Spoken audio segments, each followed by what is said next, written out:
I come from a very musical family. To this day, when I choreograph, I take a lot of inspiration from the music that I decide to use.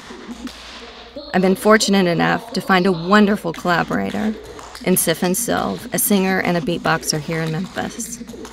Last year, we got to work on a piece together, and I hope it's the first of many performances that we have.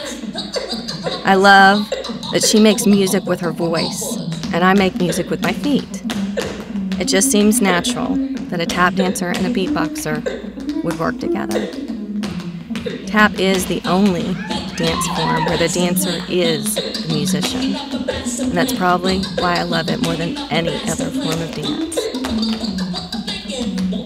How do I see the future of tap? I think it's all up to us, the dancers and the choreographers.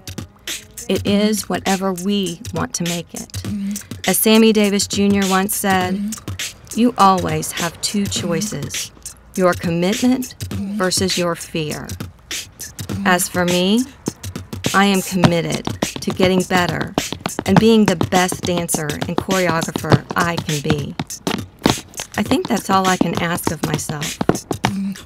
As long as I keep dancing, I'm happy.